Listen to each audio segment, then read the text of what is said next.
Today I'm joined by fellow R&T coach Elliot to celebrate his 1-year anniversary with the team and dive into the topics of coaching, meditation, journaling, and why the physical is the vehicle for both of us. We start off by digging into the differences between PT'ing and online coaching and why the latter requires so much more thought, strategy, and focus, as well as how in many cases they're not even comparable in practice. We then shift gears into discussing why a productive investment phase with solidified 3S's, rules, and routines can give you the vehicle benefits many experience in the grind all year round. I know for myself, nailing my 3S's year round and placing a high value on my training means I'm able to perform at a high level in all that I do. And I attribute this all to the process of focusing on the physical.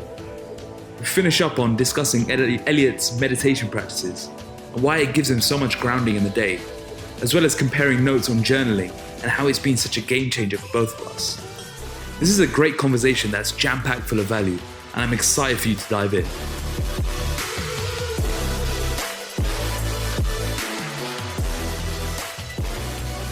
So happy anniversary, Elliot.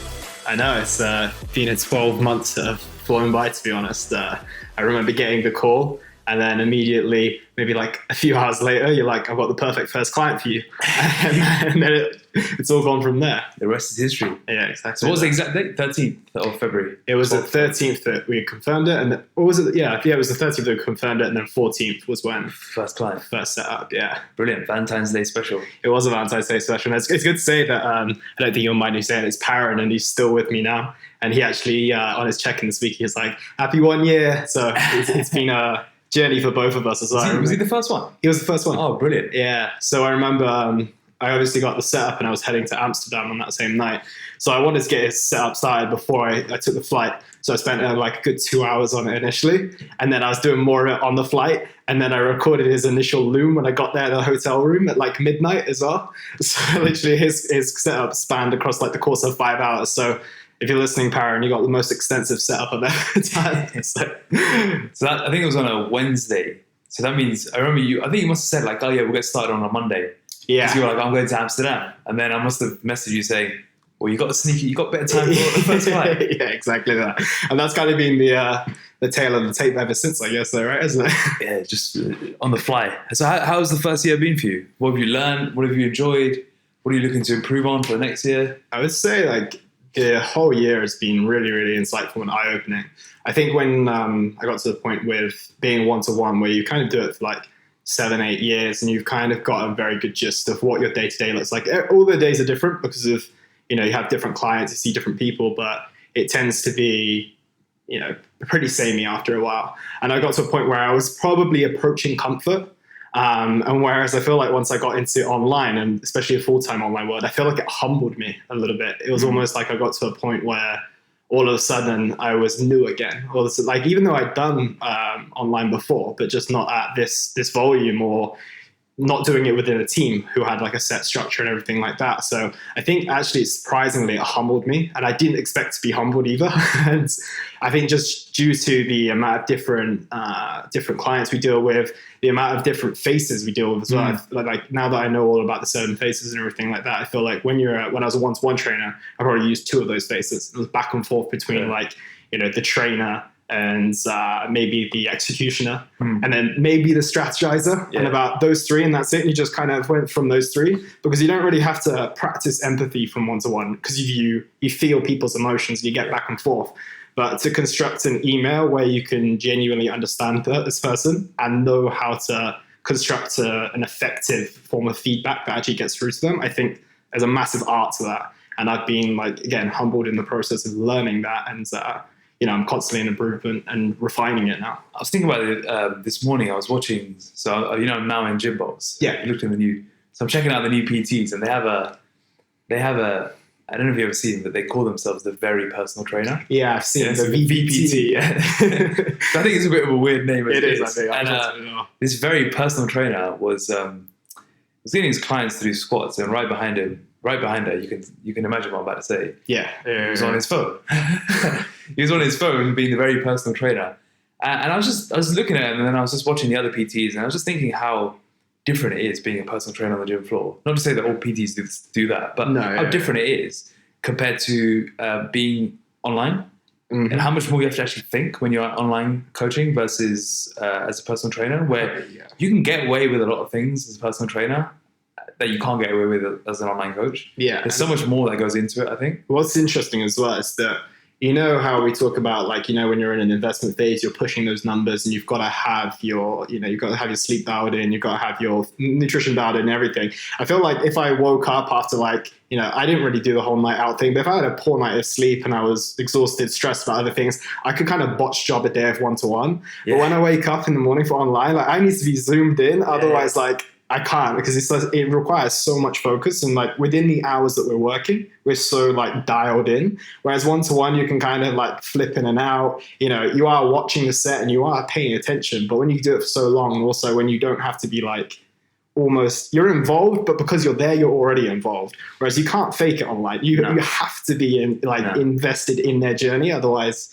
Yeah, it's difficult. If your brain is mush when you're trying to do online coaching, it's just not possible. Like you said, like the online, as a PT, you can sort of just half be there and just say, yeah, let's go to this exercise. Yeah. And then while they're doing their set, you're half switched off because you can recover that way. But you can't do that here. You can't fake it. No, exactly. I mean, you can just drop a few motivational lines to a person when they need it on a one-to-one. But you can't just you have to come up with the right response. Otherwise, and it's different from week to week. Like, you can motivate a client that you see regularly and just by being there and giving them energy, but to allow energy to transfer via words and via email, it's, like I said, it's a whole different ballgame. Yeah, it's a different skill as well. And I don't think we appreciate it as much, that transition. I mean, you've realized how much of a transition it was. Yeah. Like being able to communicate probably naturally in person, and then all of a sudden you have to think about your sentence structure, your paragraphs. You know, when to put your smiley face in. Yeah, all these little things. Like a smiley face can make all the difference in how a text or an email is perceived. Absolutely. I mean, like, you need to know when to like drop a joke or drop sarcasm, because it's not easily like translatable, and especially when we deal with clients who are, you know, maybe not native speakers as well. They're all over the world. So we have to be mindful of the language that we use to make sure that, you know, you can offend them or you can congratulate them with the same line, but with just one smiley face or one comma in the right place. Yeah. It's insane. What would you say if you had to narrow down on one point that you've really learned about yourself in the last year in this transition? So not as a coach, we'll come into that next, but as yourself. Oh, it's myself. Oh, so it's not as a coach. No. Okay. I would say that I think when we had the chat before Christmas on going through the past year, I think that what I became familiar with not just online coaching, but just myself, was getting comfortable with being solid with my opinion and not worrying too much about, you know, just trying to please others in what I'm saying. Like, I know that if I have an opinion, then I would be willing to express it and be willing to have it taken down. So a lot of people, they'll either have an opinion in which they'll try to, you know, maybe, so if someone, like, say your opinion was popular and then everyone will be like, oh, what's Akash saying? Let me agree with that. Or people will kind of not say anything at the fear of their opinion getting knocked down.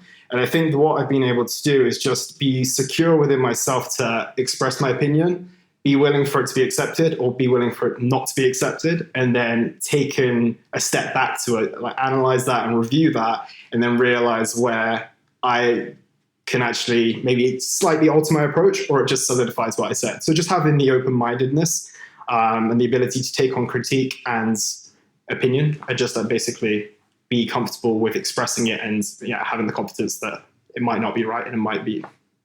What do you think triggered that? It's a good question. I would say a lot of the personal work that I did for myself, like a lot of the again, we're going to touch on mindfulness practice in just a second, but a lot of development that I did for myself, I think a lot of my early stages, especially when we initially met, when I was competing, when I was doing a lot more of that stuff, a lot of my self-worth was probably tied up in my physique, being the personal trainer and being the fitness guy.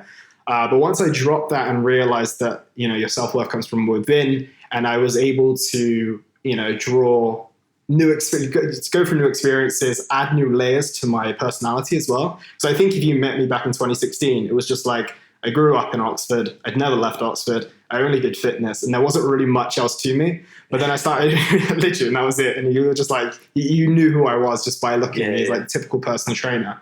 But then once I dived into different things, especially that whole personal development world in terms of like just investing within myself, investing within new experiences. I feel like that builds confidence and that builds experience. And then once you have that, you can pretty much just go on from there. And I think I heard someone say recently, it's just like, it takes 10 years of experience to get 10 years of experience. You can't rush it. And I was like, that connected with me well. Everyone who's like coming into the industry, they're trying to rush their process. Yeah. But I think if you just accept that, I'm early days, and if I just embrace doing what I'm doing and just understand with the process of time and consistency, I'll get to a position, then I think that's the best way to be. And that's where I kind of ended up, I think. You said you've invested in a lot of experiences that have helped you. What are some examples here? I'd say travel is the biggest one. Travel? Yeah, travel is the biggest one. I think, again, when I was the typical PT, as a typical one, it's just like, I'm fully self-employed, anytime I take off is unpaid time. And I would just work. And that was probably the first 5 years of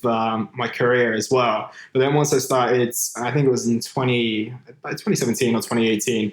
No, it must have been 2018. I think I went on 10 to 12 trips that year, and just opening yourself up to another world, another language, not another world, but different countries, different ways of living. I think that is the key to like opening yourself up to new experiences and just understanding the world doesn't just work the way it does in your everyday world. Yeah, you've definitely embraced the travel lifestyle since you've gone online, right? That as well, but I mean, actually prior to that, because I had quite a chill role in my one-to-one before that. I think I actually matched the trips I did online as I did the year before. Yeah, I did actually. And what's funny is now it's coming around full circle. And I was actually talking to K-Mac this morning, and I was actually about to voice message him because he's like, oh yeah, I've settled into my day-to-day structure. And I feel like what a lot of us have done, including probably yourself, Nathan as well, is that we love travel and we're not past it. But we've also like found so much value in our day-to-day structure. Yeah. And now we like this routine so much that we don't want to travel so much anymore. Well, I'm in the biggest stretch of non-travel since I've started R&T. Oh, really? Yeah, I haven't traveled now since the end of October, which is when I went to Kenya. Yeah. And before that, it was like there wouldn't be a month that I didn't travel. Yeah. And it's exactly that. It got to the point where I was like, I don't want to travel right now. I just want to just enjoy this routine. No, precisely. And I mean, coming back to what we were saying, it builds experience massive. And, that's the joy of the online, that you can just pack up your laptop and take it anywhere. But I think a lot of us are just thriving within the structure that we're creating for ourselves and trying to, be like as high performance as possible. And like we said, you can't botch this role. And therefore, if we have the structure in place to support it, then it works a lot better. How important is structure for anyone? I think it's like structure creates freedom for me.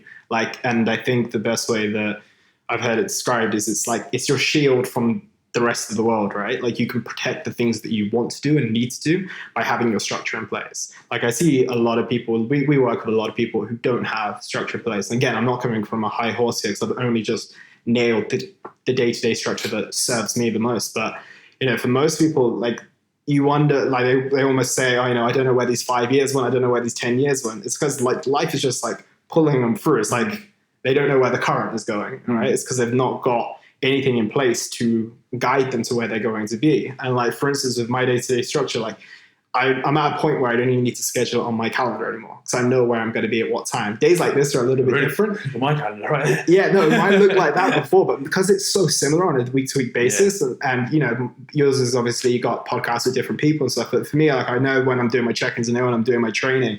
And I think I was asked, they were like, what was your difference in terms of having efficiency and effectiveness from before? I was like, it's down to the structure. Like I not only have the allocated time blocks to work, but I'm also like, your mind is ready to work within those blocks and your mind is ready to train. And I feel like there's an element of your body has an expectation, like in terms of your nervous system, everything like that. Like, okay, we know that when Elliot wakes up on a Monday morning or a Wednesday morning or a certain time, he's going to train. And we know once he's, set his coffee down, he's cleared his table, this is time for work. You create those neural pathways. I think there's research to back that up as well. Yeah, I think there is. And I'm big on that as well. Like, especially when it comes to like creating sleep routines and stuff like that. But I am very much like that with my work. I'm just like, okay, kettle's been boiled, coffee's in, the same Spotify playlist, the classical music goes on. Oh, you do that as well? Yeah, I do that. And then set the timer and then I'm in. And like, I think creating those pathways is just like, I don't think people understand the power in that. And I think it's only once you implement it and see the benefits of it, do you really see. And it's kind of like, when you're sleep deprived for so long and you establish a new baseline, which is just, you're just kind of riding through life, and then you go on a holiday or something, you actually get 3 or 4 good nights of sleep. You're like, oh wow, this isn't the way life is. Like, it's almost you're on drugs, right? Yeah, exactly. And it's or someone who hasn't put like glasses on before, and all of them, they're like, oh, it's HD, and you're like, no, this is just real life when you've got your structures in place. So I think it's huge. The precursor thing is something I have a similar routine, but instead of coffee, it's the lemon and salt. And then as soon as I put the headphones, I do my 5 minutes of journaling, and then I put the headphones in, the same song goes on. As soon as the song goes on, it's like... That's it. Like, you just know, right? And it just stops. I think I left my Spotify on shuffle when it was in the evening time. And then, like, the first classical song on that playlist came on. I was like, I can't listen to this right now because it makes me think that's also at work. So I had to change it. And I can't listen to that playlist any other time. Yeah, you can't. Yeah, that's the key thing. Yeah. Yeah, and that's it. It's kind of like your top training track. When you're going to hit a PB and you've got this certain track, and if you listen to it any other time, you're like, oh no, I can't, I need to save this for when I'm need to, because you do get that neuroassociation. You get like a little, especially with like your top set track, and then you feel it already. You're like, oh no, I don't want to use this. So when you go for a walk and that top set track comes on, you're like, oh, this is the wrong time for this. I don't need to be amped right now. 100%. And you just create those connections. And but I think that the whole day-to-day structure and the week-to-week structure is been absolutely integral to my success as, within my own training, within my work as well. Yeah, I mean, we talk about 3 S's across the board, structure, strategy, and systems for not only just high performance in work, but being able to master your body, master your mind is so important.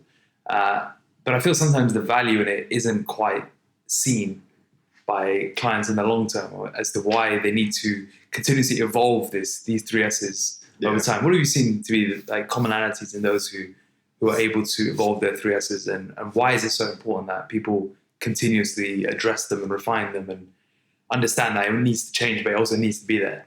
I think the whole word structure, discipline, and all that, they've just got such a negative connotation to them for being boring and not actually providing any enjoyment.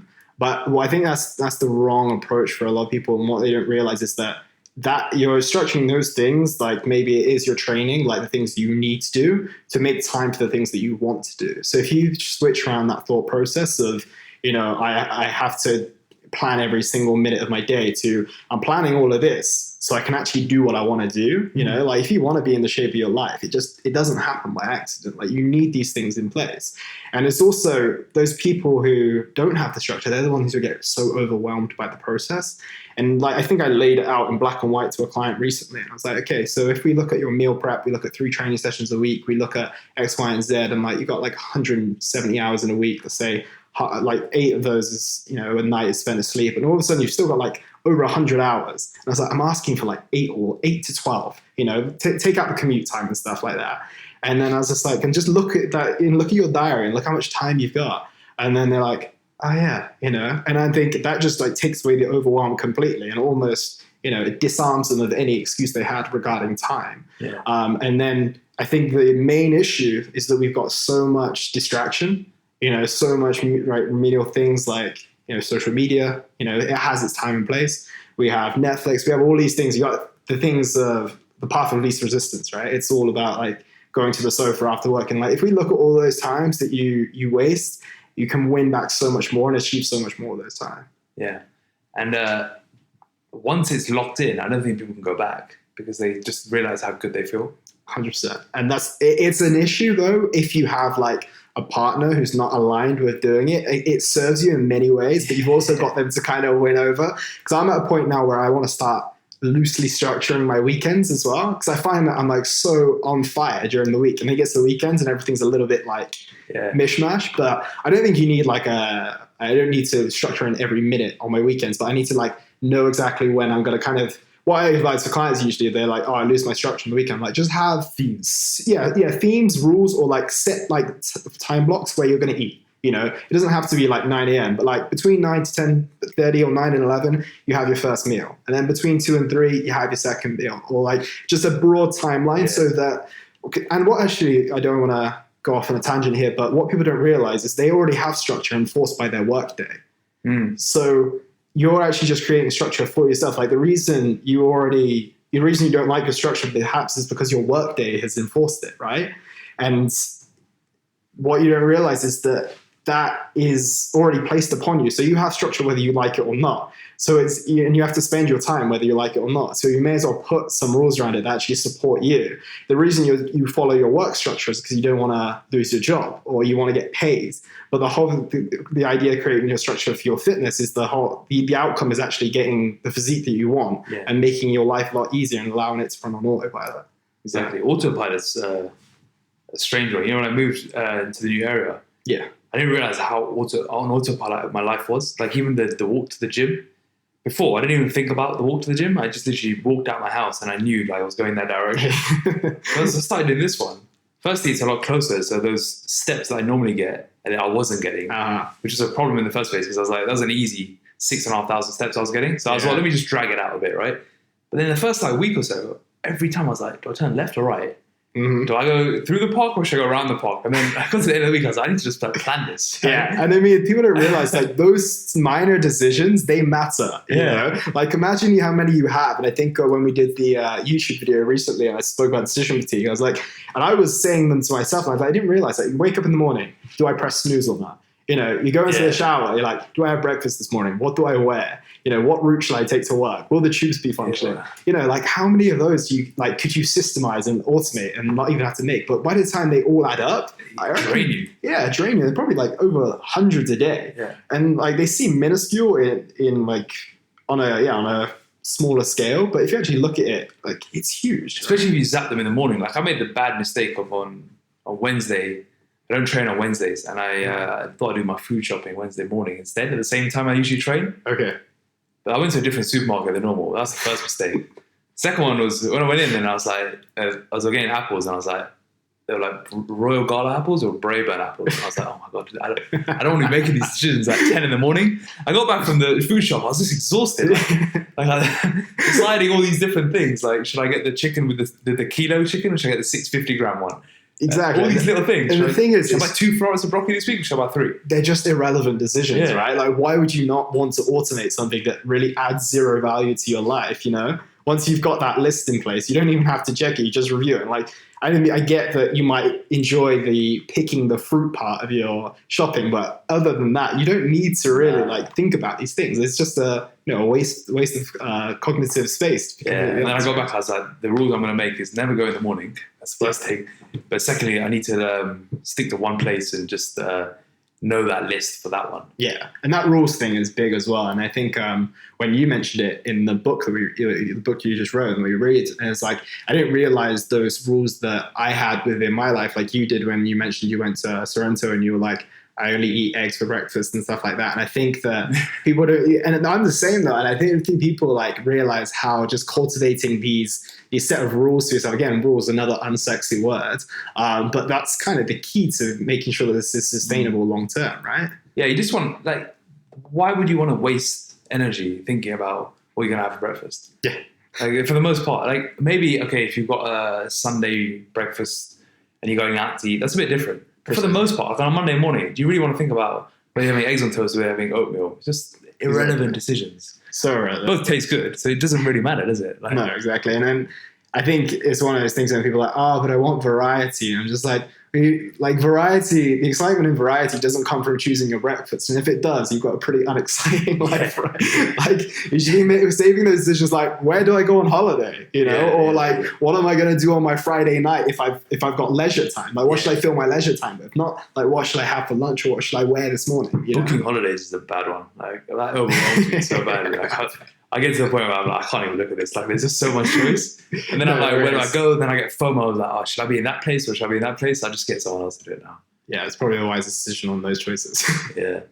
So we spoke about what you learn about most yourself. What about as a coach in the past year?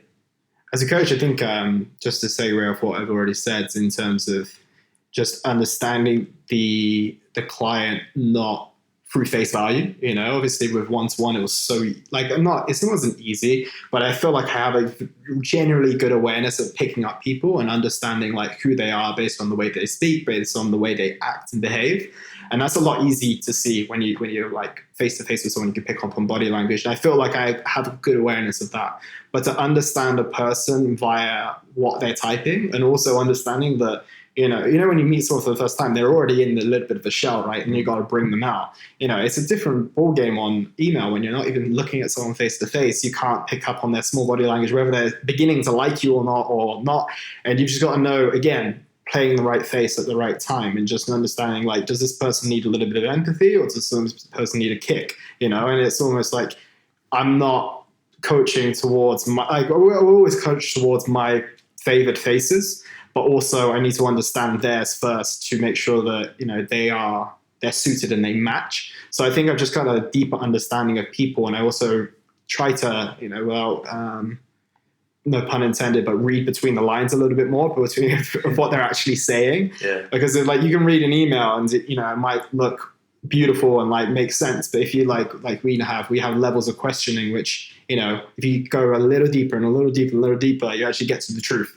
Whereas it's easier to lie on email. It's also a big thing actually that people won't be aware of online coaching. Email is a much safer space than the gym floor, so people are way more open to open themselves up emotionally, and that's the realization I had. I was like, why is it so like emotionally exhausting sometimes? And why did we not get to one-to-one? I was like, no one wants to have like an emotionally deep conversation when, there's gym music pumping, there's 13 jacked dudes on the floor, like the guy or the girl doesn't want to open up. Whereas email is one-on-one, right? They know that that's confidential. They know that the person cares, like if they've got a decent coach, and they also know that, they can express themselves like they haven't done before. And not only is it because it's a safe space, but because you're digging into things, right? Like most of people's nutrition habits or lack of exercise habits comes usually around to deeper reasons behind why they've become overweight. It's never just because they like eating food and they don't like movement. It's usually a lot of the deeper reasons. So, you're peeling back those layers, you're giving them a safe space to talk, and all of a sudden you've got to be prepared to take that on board yourself, not be too emotionally involved, but construct the right thing at the right time to make sure that you elicit the right response, essentially. Yeah, brilliant. And to feed off that, what do you need? What do you expect from clients to be able to read between the lines, to be able to know which face, to be able to do your job effectively? I mean, there's the obvious ones in terms of... This is your time to give yourself... I was going to say. There's the obvious ones like checking in on time and everything like that. But I mean... Let's say they checked in on time, which, we'll take that as a granted, even though it's not for granted. What would you expect in order for someone to really maximize the value that we bring in the long term? What do you think needs to be done? I think there needs to be a willingness to take any form of feedback or criticism or optimization within their life on board, because they need to understand that, and I say this to a lot of my clients, I don't feel like I need to say it, but it only comes from a place of care. Like your coach has no other reason to guide you in any other way other than to get you to a certain place. So whether you like what they say or don't, and sometimes the form of delivery might not be most appropriate, but it's always coming from a place of wanting to get you from A to B and to improve your life along the way.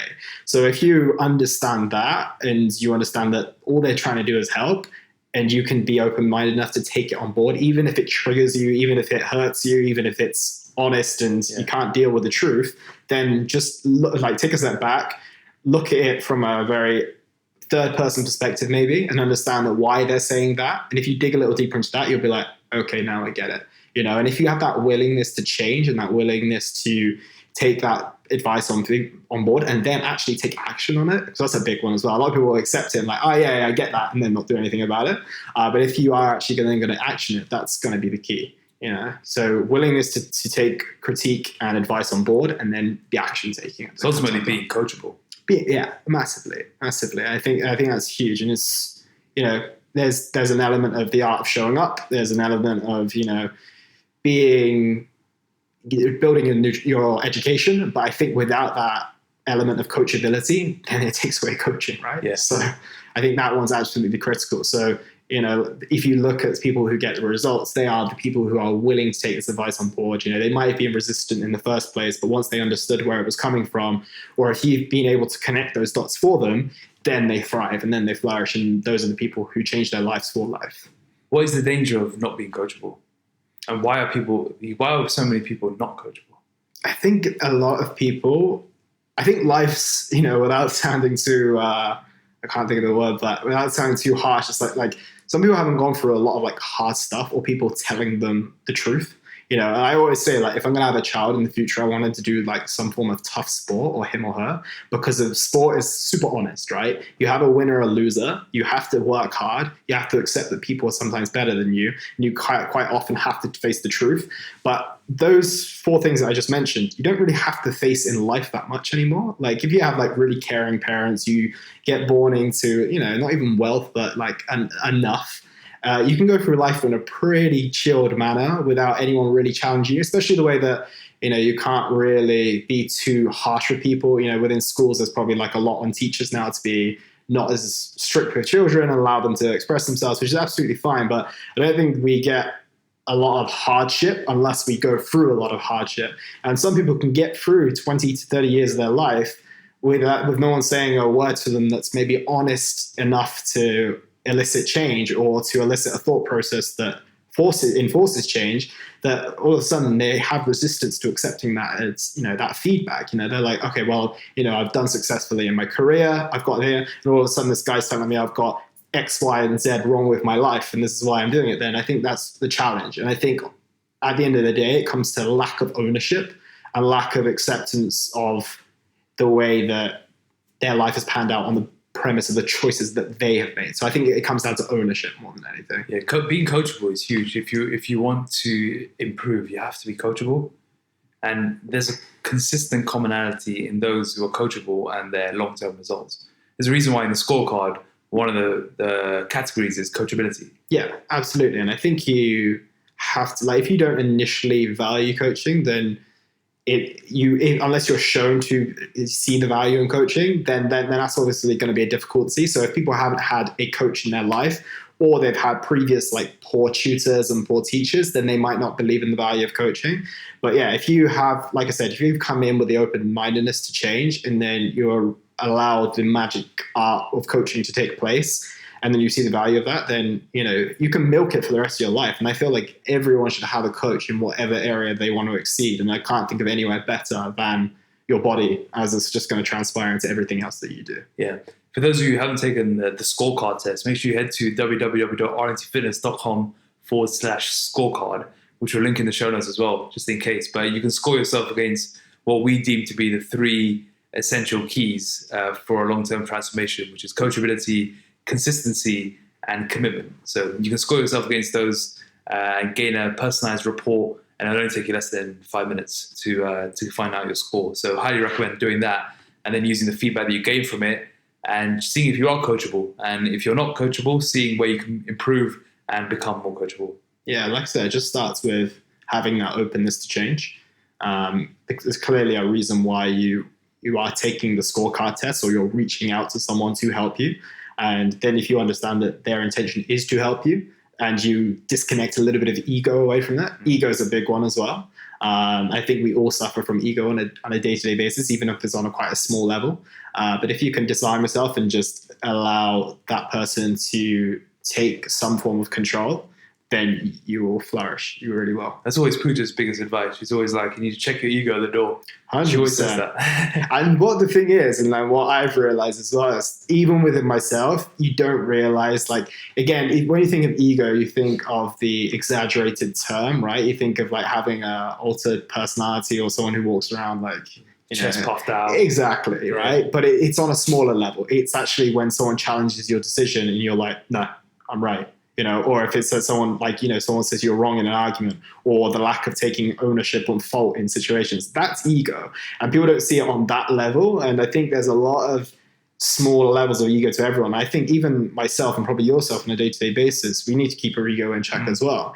Someone might challenge something on our coaching, and we could just be like, nah, it's wrong. But if you actually take a step back, look at it and analyze, you might, okay, maybe I did use the wrong move at this time. Yeah. And if you have that ability to keep your ego in check, which we all have, and actually then work with it as opposed to let it control your life, then that's a game changer as well. Yeah, ties into coachability very nicely. Yeah, because you have to be coachable, and providing you're working with the right coach who gives you the right feedback and is able to be objective with you, you have to check your ego at the door in order to take the feedback. Yeah, just caveat that if you've got a terrible coach, then you might not want to say everything they say for face value. You got to make sure keep your ego on your shoulder. Yeah. Just keep it. Yeah, just make sure that you know they care and they show levels of care. But so be aware of that, because you can end up with a poor coach, right? There are plenty of poor coaches out there, and I think we're living in this magical little R&T bubble where we do genuinely all care. And we have to remember that the rest of the industry, not necessarily the industry, but there are coaches out there who potentially haven't got their ego in check, and it's more of that selfish thing of building them up.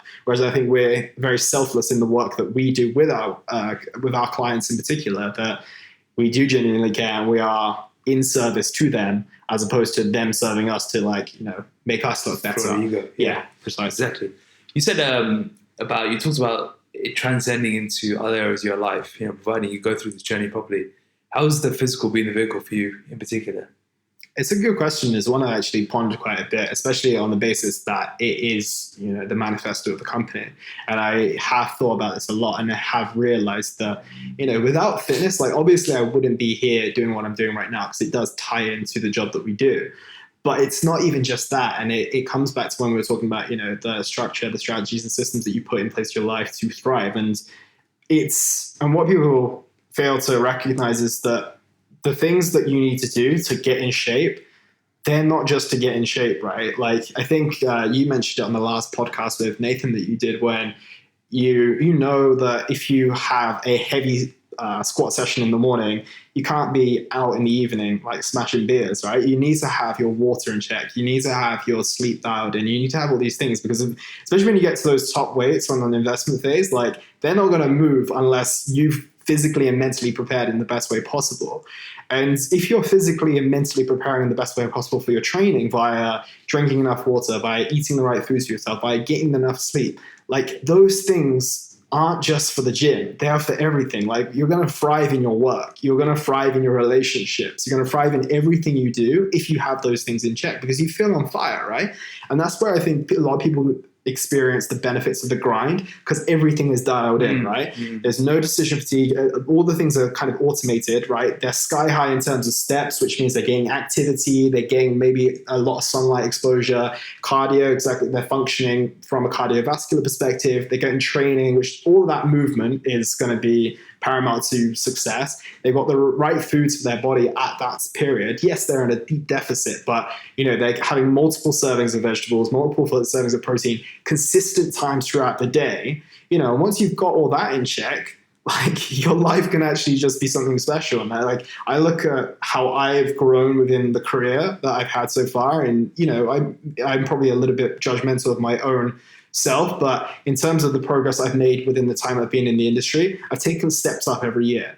And I don't think that's coincidence, and I don't think that's down to, it's definitely not down to my circumstance with growing up. Again, it wasn't like I grew up in a super privileged place, or I wasn't pushed into the right direction at the right time. I think it's cultivated from the fact that I've had all these variables in place, and then it allowed me to grow year on year on year. And when you are progressing in the gym, you're getting those big wins on your bench press and your squat, you have the confidence to then try something else. And then you're winning in all these multiple different areas. It's like the whole thing where you make your bed first thing in the morning to start the day on the win. If you then go to the gym, even if you have a poor session, you still exercised. You still probably drank a ton of water. You still got up early to get to the gym. Those wins are just going to boost you in terms of your confidence and in terms of your morale, and that you're going to carry that with you. Yeah. And I think that's kind of the way it's been for me, in the sense that, again, I don't want to go off too long on a tangent, but if you can get under a heavy squat for the first time and tackle that, then, starting something that you wanted to do or applying for a certain job, you're like, okay, I've been through something that I didn't know I could do before, and I've got through, and therefore I could probably do that elsewhere. And you carry that across, and then all of a sudden, that it crops up in all other areas of your life. For me, again, I might have not apply to work with R&T. Like, I didn't know if Akash liked me or not. But I was like, you know what? Like, I faced resistance in the gym. Maybe I can maybe I can just put myself in this situation, like I've done the groundwork, I've been a coach for so many years, I have a passion, I've done the work underneath. Why not try this, And I think that level of, confidence and attitude only comes from the fact that I put so much effort into my physical. Yeah, absolutely. You say people talk about feeling life-changing benefits during the grind. But I think if you take your training and your physical being seriously year-round, and you actually commit to a proper investment phase, you can experience the benefits of the grind year-round. 100%. You can experience all those essentialist behaviors, all the productive periods of your life, all those insights. You can gain that all the time because you're so self-aware and you're so dialed into everything. And plus, you've got like 1,000 more calories to play with. Exactly. So you can actually function. Like you can do everything you were doing on the grind, but on another level. Yeah. Which is why I just don't understand why people don't want to commit to an actual proper, in-depth, strategic, focused investment phase because the benefits are huge. Yeah, and they're massive. And like what you said, like you have to have all these things dialed in because of you, again, like a fat loss process isn't easy, but when you have such a tangible end goal, you can use inspiration and motivation on a day-to-day basis. But when you can consistently practice this with not actual that tangible rewards, then that's big. Again, you can transfer that tangible reward to the weight that you lift in the gym, right? And it depends on your priority and how much you value the physique over the performance side of things. But if you can make that transition, then you will get the tangible reward. But like I think you mentioned as well, like the phases themselves, in terms of like the cleansing of the palate phase, you don't just transition from phase to phase. Like that phase and all the other phase, they underpin everything that you do. And you're going to experience all those benefits throughout the investment phase. And like you said, you've got the calories, right? You've got more time because you're not doing so much more activity, but you're experiencing all those benefits because of, again, you're getting big wins in the gym, like huge wins in the gym. And yeah, if you can carry that over, then, and understand that it's not that dissimilar from the grind, except that you're working towards a different checkpoint, then exactly, you can experience the benefits year round. I had a guy email me the other day saying, so he's in investment phase, and he said, so we're working on his 3S's again, just dialing those in, and he said, dude, I'm so strong in the gym, but forget that, I'm so productive at work. Like I'm more productive than I've ever been at work. Forget the strength and the muscle gains, I'm like smashing it. Yeah. And I was like, dude, this is what happens when you dial your 3S's in all the time, not just for the first checkpoint. When you do it year round, like your life will take on another level. 100%. 100%. I think that if you can realize that and you reap all of that, then it's going to be huge. And not only just for your physical, but your mental health as well. Yeah, absolutely. And I think, I've lost what I was going to say now in terms of the productivity. Come back to that because I've lost my train of thought on that one. I'll let you go on. So when I say mentally as well, because if you don't have your 3S's dialed in, I don't know about you, but for me, if my 3S's aren't dialed in, I feel way more anxious. I feel like I don't feel in control. My focus is wavering because I just don't know what's happening. And I just feel all over the place. No, exactly. And I think it just provides that framework, and there can be so much that throws you off track. And I think, again, I've had a client recently who's gone through a lot emotionally, and the physical can be your pillar, that thing that's steady and stable in your life at all times. And that's a huge thing, actually, because there isn't many things that you can bank on to be stable at all times. Like relationships can go bad, financial situations, you can lose your job. There's one thing that you can't take away is the fact that you can get yourself into a gym, you can eat in a certain way, you can go to bed on time, and you can, drink water, and you can feel good physically. No one can really take that away from you, whereas people can take away your stability in your job. They can take away stability in your finances, your relationships, whatever that might be, but no one can take away that physical. And that's why it can be such a powerful foundation and such a sturdy and stable one. And that's where you might say that your mental health thrives, because of you have that, that stable layer. And if you then throw that off, then, everything else is quite, like, to a degree up in the air. It's not very predictable. And then again, like, obviously you can have your physical health taken away from you via illnesses and stuff like that, but you are going to be a lot more preventative of that if you are taking care of those things. Exactly. I mean, for me, it's the anchor in the day.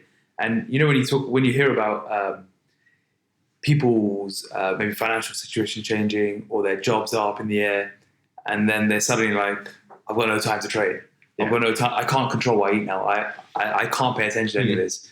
I would say that's probably the worst advice you could give yourself, because 100%. That's when you do want it. When all the, like you said, up in the air domains in your life are up in the air, and you've lost that fallback that you previously had, then everything's going to go into chaos. Like I said, then you have no stability whatsoever. And like the one stable thing and the one thing that is still within your own control, and that's the key word here, right? Like if someone has fired you from your job, that's not within your control anymore. You have to take, like I tell people, I live by the 2 A's a lot, which is action or acceptance. Like I either accept something or I take action, because of those two, it applies to everything. Like you lose your job, you have to come to terms with it. And it doesn't mean it's going to be easy, but you have to. And then the next course of action is going to be taking action towards getting a new job or something like that. Yeah. And if you think about the things that are within your control, like we just mentioned, that is always within your control. And then if we just talked about all the benefits that you gain from doing this,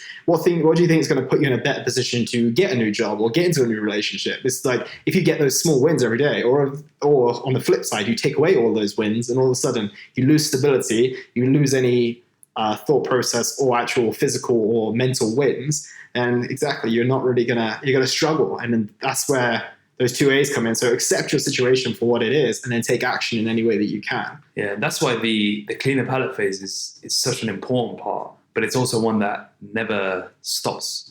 No. It continues to come in. And I think I write about in the book in that every phase has a CTP reset. Yeah. Because you're constantly having to refine your 3 S's, constantly having to look at your non-negotiables, look at your decisions you're making in the day, and looking at your precursors. And if you're not, and by doing that, you form that foundation for your mental and physical health. And then I think on top of that, if you've nailed that, that's when more mindful practices can really help. Yeah.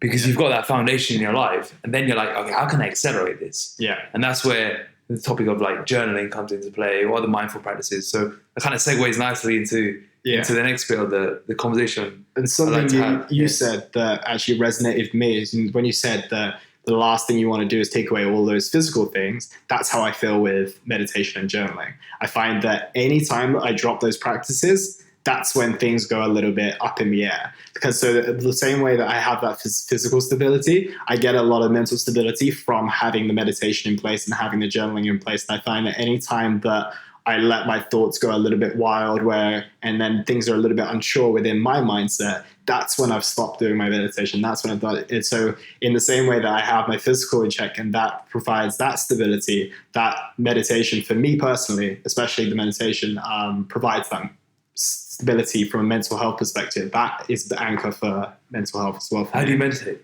I actually do it in a very unsophisticated way. It's kind of like the way that I only train like via bodybuilding style. I know there's multiple different forms of training out there, but when you say you only train what? I only train like in a bodybuilding style. You used to only, or you now currently? In terms of the way I train, like, yeah, do you know what I mean? Like, I've never like really dove into Olympic lifting or powerlifting or anything like that. Got it. And the same way I am with meditation. Like, I found Headspace, the app. I use it. It serves me well, and I haven't felt need. Like, I know there are plenty of other. I did try doing like binaural beats and stuff like that, or just sitting there in silence. But I like that form of guided meditation. And I find the app is just super simple to use. And it's, again, like I said, not very sophisticated. Literally turn it on 15 minutes and pretty much every single morning. And that will be my. When do you do it? When you wake up? No, I don't actually. I actually train first. So I find that if I do it first thing in the morning, I kind of want to get everything going, right? So I can't just sit there and focus on the meditation. I like to get my training done first. And it's actually before my first work block. So that's the first time I do it. And then to keep the art of showing up, if I miss a session in the morning, then I usually have like, I put on a 5 or 10 minute session in the evening just before I go to bed to make sure that I have that consistency on a day-to-day basis. Yeah. I don't find those sessions are quite as good quality, but it's more like, it's just sometimes you just need to go to the gym just to keep up the momentum of training, if you know what I mean. And how much do you pay attention to the guided stuff? Are you following the guided meditation, or are you more just alone with your thoughts and just using that as more almost accountability. Yeah, exactly that. And I like the daily streak as well. So that's obviously a form of accountability. And yeah, exactly. That's the way I'm wired in that sense. But also sometimes I'm there and I'm doing it, and then they will say something and I was like, that interrupted my meditation. Do you know what I mean? Yeah. So it's at the point where I think I use it as like more of a set the tone, but I don't think I'd really need it. But I think it just provides that little bit of framework, because like each workout is a little bit different. I find that each meditation session is different, especially if you've got more going on in your life. There's going to be a lot more thoughts. So sometimes it's nice to have it there to remind you to bring your focus and attention back to the breath or back to the visualization, whatever you're doing. Whereas some days you're just there and you're just like, you don't even really need it. You're just there focused on what you're focusing on. You're allowing your thoughts to be there, but not to control the session. It just depends on a day-to-day basis. How much do you focus on the breath versus letting the thoughts come to you? So essentially the way that Headspace in particular lays it out is that they do a little body check first. So you sit there, you acknowledge the environment around you first. So you listen for sounds, and then you go into the body, you do a body scan, you see how everything like that feels. And then either they transition onto following the breath as your form of concentration, or you do a visualization, which is usually like, some form of light in the center of your chest, and it's just kind of promoting warmth and sunlight and stuff like that. So the visualization one I find quite tough. The breath is a little bit easier for me. So basically the idea is that you count to 10 breaths, in and out, deep breaths, and then anytime that your mind goes away and you get, you're carried away with your thoughts, you return to the breath. So the idea is just to stay focused on the breath and maybe like depending on how long you do it, 5 to 10 minutes. And any time that your mind, floats away, it's not like you're like, get rid of that thought. It's more like, nope, I see the thought, it's there. Let me just bring back to what I was focusing on prior. And I feel like that has a real big carryover into my life, especially in my work as well. It's just like, you're on emails, and then all of a sudden you might think of something, but then you're like, oh no, I know what I'm focusing on. So you can carry it over into other areas.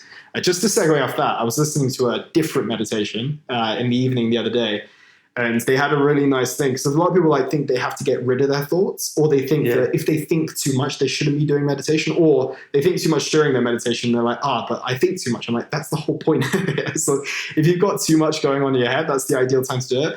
So the idea isn't to get rid of them. It's to acknowledge that they're there, but understand that, getting carried away with that thought doesn't serve you. So what this specific meditation did, it said, see the thought, turn it into an icon, put that icon in a golden bubble and watch it float away, and ask it to return to you at a better time.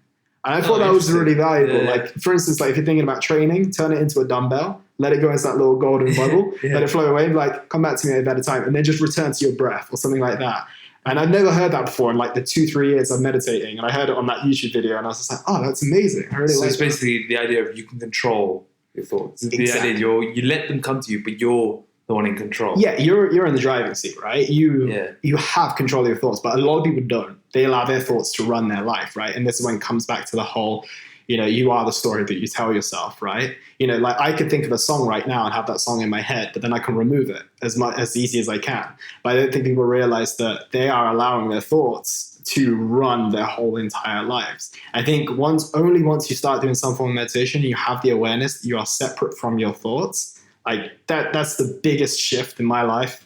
100%. I had only once it's kind of the same with sleep deprivation. Only once you realize that you are in a position where you are, and you experience something new, do you realize oh wow, I can't believe I was functioning that way in my life prior.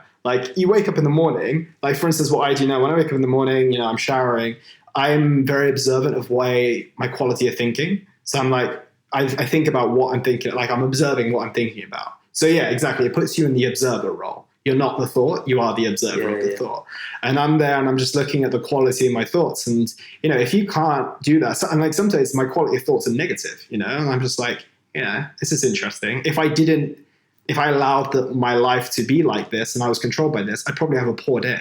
If I'm starting my day with negative thoughts, then it's probably just going to transcend into everything I do. And that's where people are oh, it's just a bad day. I'm no, it's probably that you're thinking about it being a bad day because you didn't have any knowledge of that. So someone annoyed you yesterday, you carried it into the next day. It was in your subconscious in the evening. You woke up and you still got those quality of thoughts, and all of a sudden you have a bad day.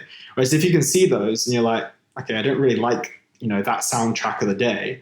I'm not getting rid of it. I'm acknowledging it's there, but I'm not going to allow it to dictate my day. Yeah, exactly. I think that's powerful. Interesting. I've never been able to get a streak going on meditation. Like, I've gone through like 3 or 4 different phases in my life where I thought, right, let me I've downloaded Headspace. I got a little streak going, and then it just fell off. And then I did a period where I used nothing, and I just thought I'd sit there with a timer on 10 minutes, just sit there with my shell or focus on one point. Yeah. I can never get a streak going. I'm not sure why. I think you get the same benefits that I get out of meditation through your journaling, though, right? Yeah, potentially. I also get it from, I don't know if I get it from walking as well. A lot of people say that, like, again, people who train as well. I think I get it from there. Like, a lot of it, like, I get that whole, when everything kind of just stops. I get it so much from those hard sets. You're talking about those brutal sets.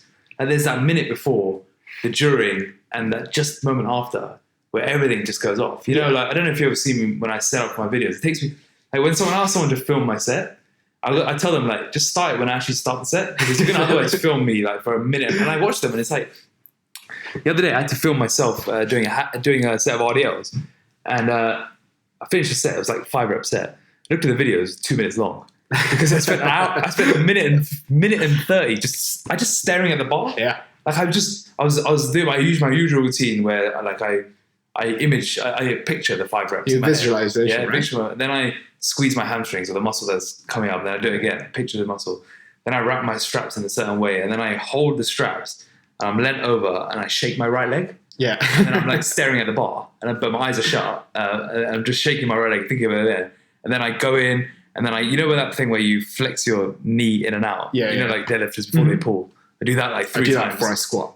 Yeah, 3 times with a big breath on each one. And then I'm just away. Right? Yeah. You can't think of anything else, because otherwise you're going to get injured. No, and I think that's the same benefits, right? I think that's why I get it from. And that kind of just brings me down to, I don't know what that word is, but it's just, it grounds you, yeah, exactly. And then also, like, when I just go for when I go for walks with nothing stimulated, yeah, especially in the mornings on the way to the gym, like, I just feel that's another way of just resetting. Yeah, I think people can and you can do active meditations as well. You can do them via running, you can do them via walking. The main thing that I would say here is the reason why I would advise you to do it is because I don't know if again, this is way beyond my scope. I'm not an expert by any means, but there is knowledge to say, there's people who wear like the headsets for meditation, and they can say that like their brainwaves change state, and they can change to states that, are similar to like dreamlike states. And they say that people, who are out in the sticks and, tribes, wherever they are, they can kind of operate on this, I think it's gamma wave state. I'm probably not saying it right, but flow state. Yeah. And also, they can literally spend their life in a flow state. And I feel like if you can, sounds exciting. Yeah, exactly. Right. So I don't think you'd be able to do that during a set because it's not long enough, right? No. And that's the only reason why I would say that you probably experience some of the same benefits from meditation, but I don't think you would get that altered brainwave state that you might get from just like the sitting or even the walking, I think. But then again, if you're walking around like London, you probably don't get it as the same as if you're walking in the woods somewhere, if you know what I mean. You know what I probably need to do? I probably need to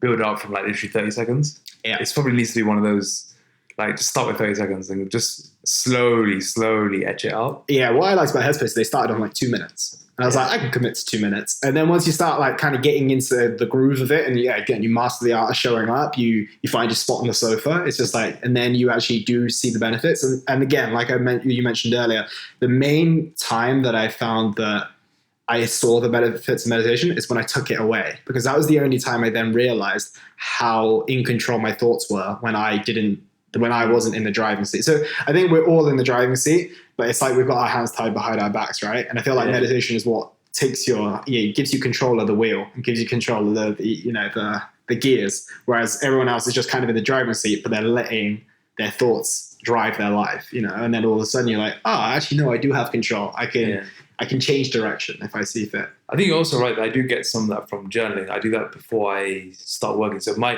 precursor, you can probably see it there. It's on So my precursor for journaling is I put that on top of my laptop every morning. Yeah. So every night, right? Yeah. So when I before I even open up the laptop, I have the journal in front of me. Mm-hmm. So I just commit to like 5-6 lines in the morning. But again, it gives me that control. So I write you the kind date, of I write my body going weight. off what your thoughts are saying as well. Yeah, it's very much like sometimes I'll talk about, I don't know, if it's an intense dream, talk about that. Okay, yeah. If it's what I did yesterday, if it's something I'm trying to work on, if it's a problem that keeps going in my head. Again, you're observing the quality of your thoughts, right? Yeah, if it's a recurring feeling, it's literally like taking a bird's eye view and just writing on it. And when you go into like deeper journaling sessions, like, do you ask yourself any questions, or is it all free flow? Yeah, if it's deep ones, then the deeper ones I do less often. Okay. But what, like you said, it's the art of showing up every day. Yeah. And I do notice if I don't do it, I do feel a bit eggy. Yeah. Like aggy. You can't even describe it sometimes. Like you just need to go into it. And there's a big difference between doing it first thing in the morning and also doing it later on in the day. Later on in the day for me, it just feels rushed. And it feels unclear as well because I've been exposed to too much. Yeah. Whereas at this point, I've not been exposed to anything. I don't know what's happened. Exactly. I haven't even tried to work. So I've not even like formulated ideas. It's literally 10 minutes after I've woken up. Yeah, it might be a bit of a woo-woo topic as well, but someone mentioned to me that the reason they advise meditation in the morning is because there are less people around. There's less energy. So a lot of people are still asleep, right? Yeah. So there's a lot more clear energy. Whereas if you're getting into the evening time, there's a lot that's happened in your day. There's a lot of people around you. There's a lot of physical energy, or if you believe in this other thing. Again, it's a little bit woo-woo, but I get that, right? You're up before potentially the sun is up. So I think there's an element of that. I think that's more for the clutter point of view. Like for example, I like to train at 9. So I leave my house at 9, just after 9. I start at 9:30. Yeah. But I still haven't switched on my phone. I still haven't looked at email by this point. So I don't know what's happened in the world. So I can really get into my training. Yeah. So on Monday, the one that just went by, I couldn't train in the morning. I had to train in the afternoon. Right. And I just felt that difference. Like my phone wasn't on airplane mode. I put it on airplane mode, but it still didn't feel like it was really off because I kind of like, I've got that text to reply to later on. I've got that email to come back to. It just didn't feel like I couldn't get that state. I couldn't get into flow state in my training.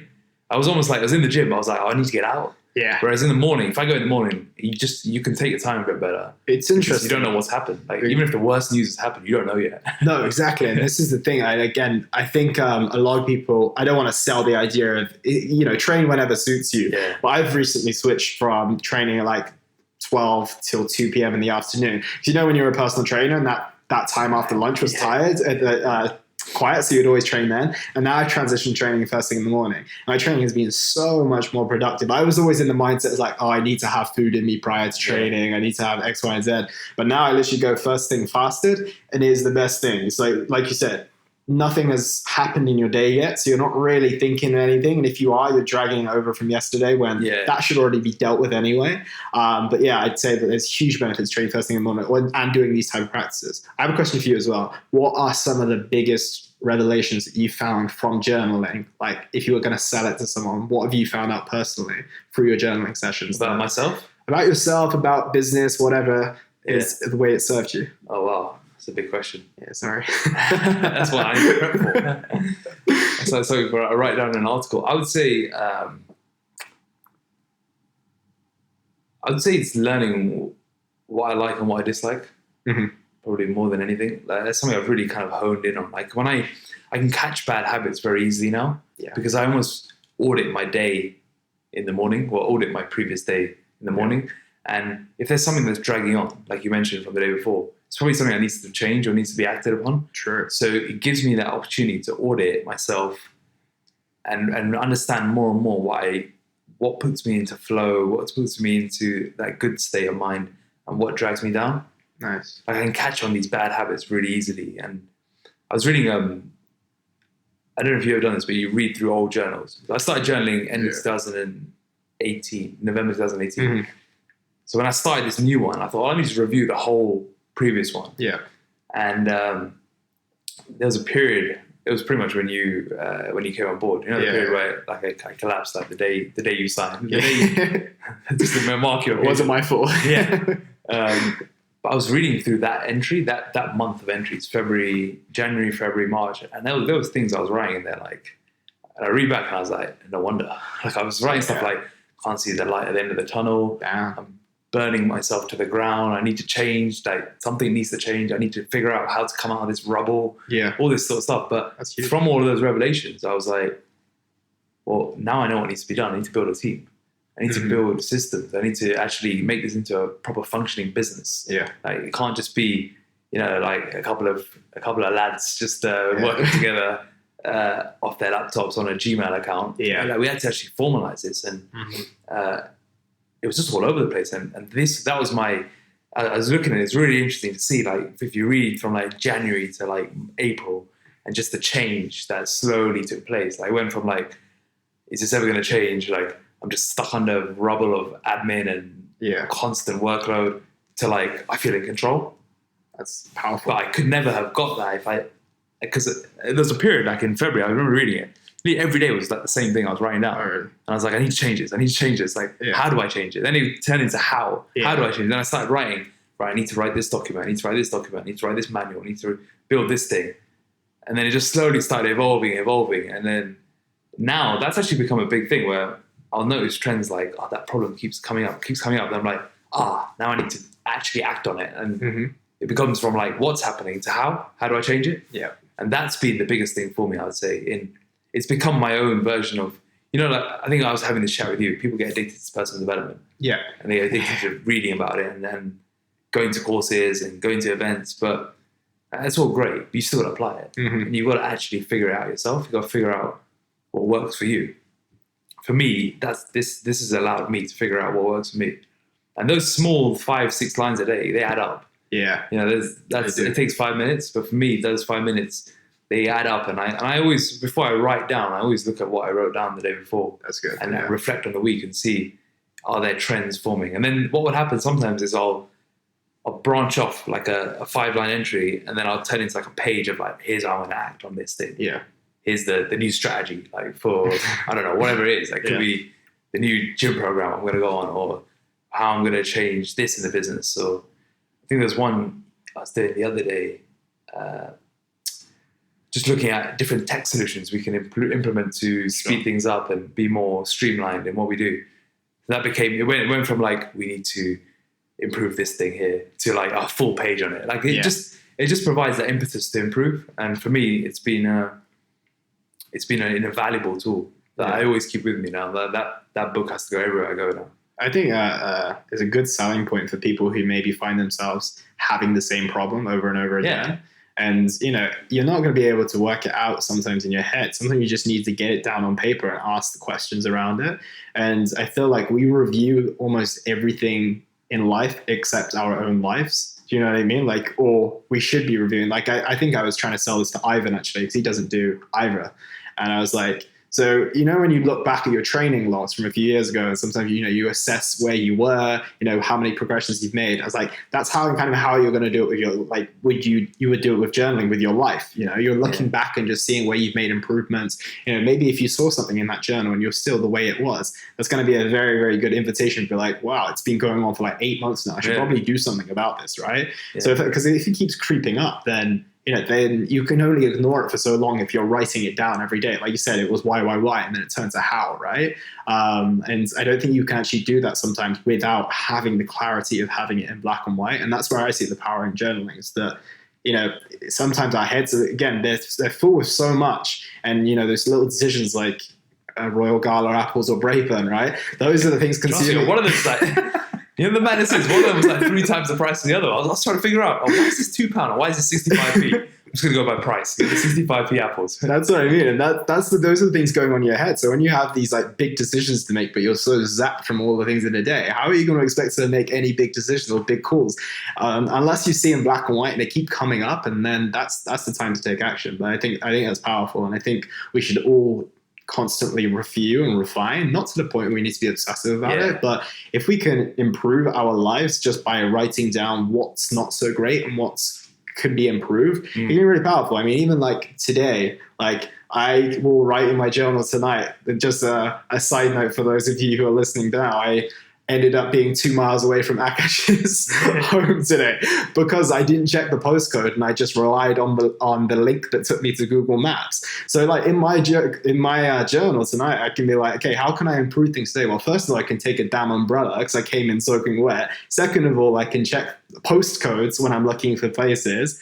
And, all of a sudden I can improve in my life now. Otherwise, and, I could just blame that on like, oh, I just, the Google Maps, or I can blame it on the weather, But if I take ownership over those things and I see them in black and white in my journal, I'm like, yeah, I can actually think about how I can actually improve these.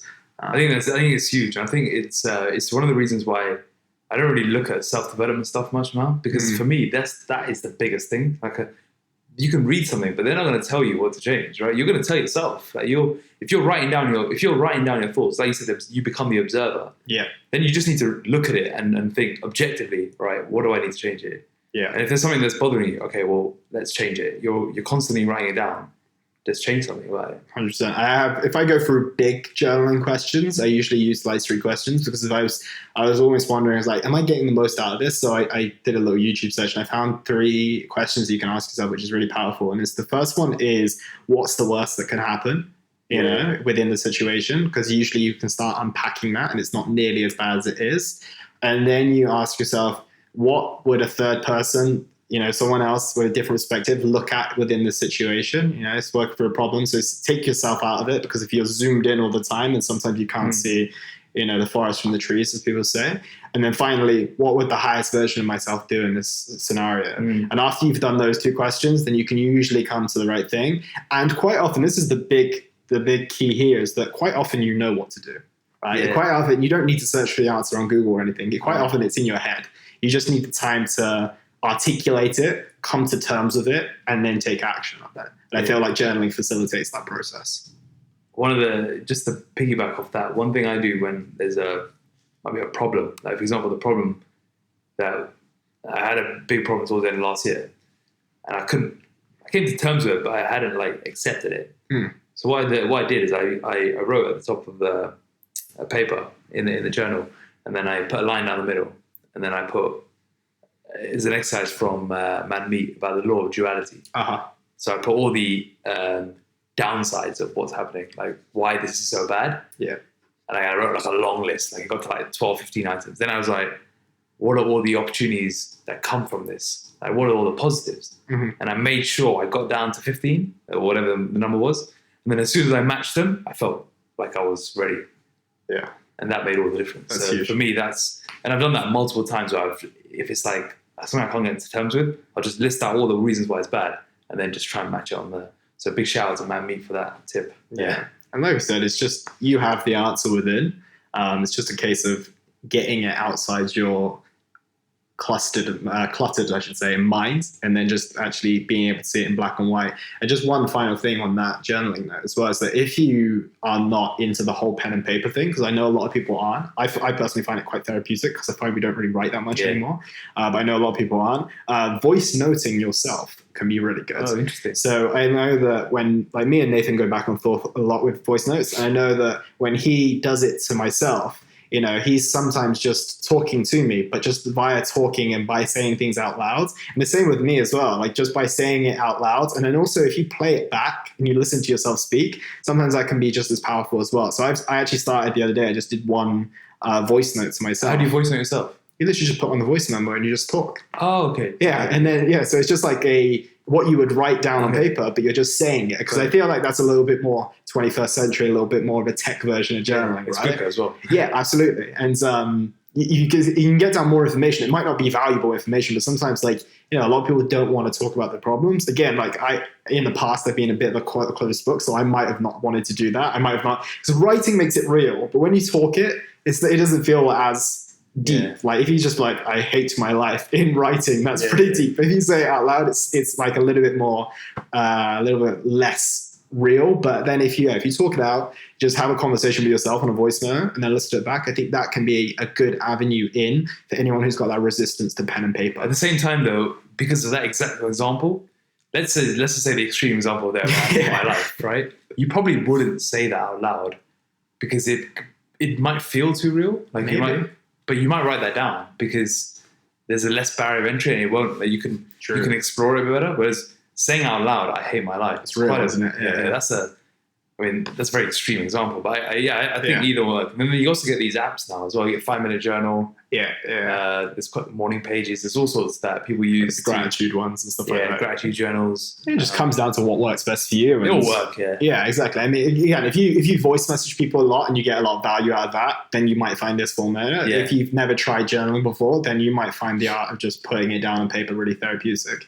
But I think a big one there that you said is review it as well. Like I used to write mine in very poor handwriting. I have bad handwriting anyway, but I used to write in poor handwriting just in case anyone picked it up and read it. Because I didn't want to. But now I'm like, no, I need to write this clearly because I need to go back and look at what I was saying. Like even just this past Saturday, I did like a 6-week review of the year because we're like 6 weeks into the year now. And I was like, what's going well? What's not going so well? What priorities and not quote unquote goals, but like what did I want for these first 6 months of the year? Am I, moving towards these or am I not? And I was actually, that was really, really useful for me this weekend as well. So that's a good little exercise there. One thing I'm doing is the monthly wins for the month. Monthly wins.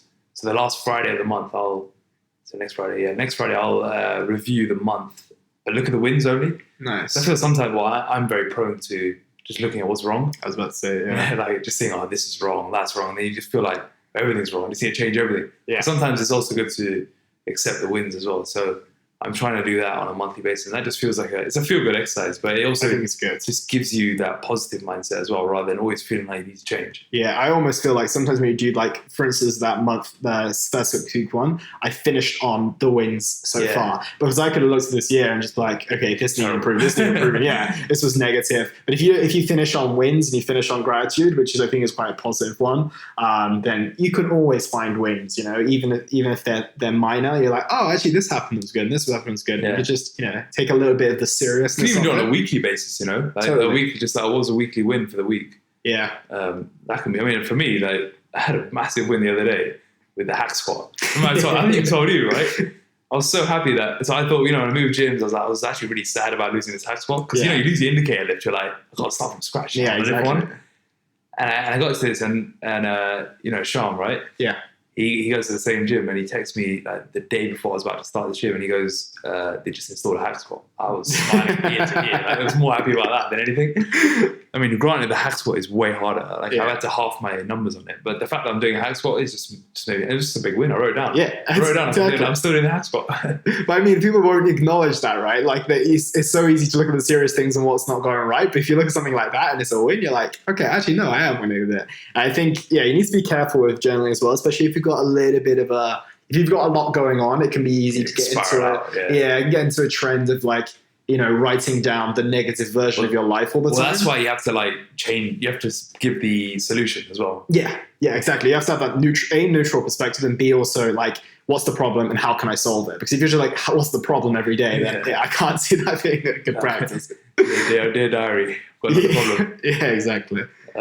Brilliant. So just to finish off the podcast, what would you say to anyone who wants to implement meditation or journaling into their lives? I think, like you said with the meditation, start small. You don't have to commit to it. Do it at a time that's going to be convenient for you. There's always going to be the optimal time to do things, but at the end of the day, practical will always prevail over optimal. So choose a time in the day where you're not going to be distracted.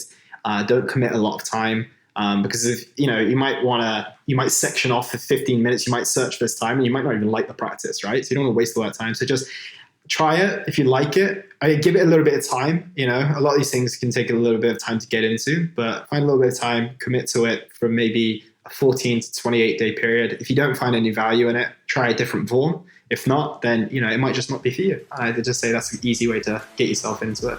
Awesome. So if you want to start some mindfulness practices and help unlock another level of development, give those tips a try. Thanks for listening.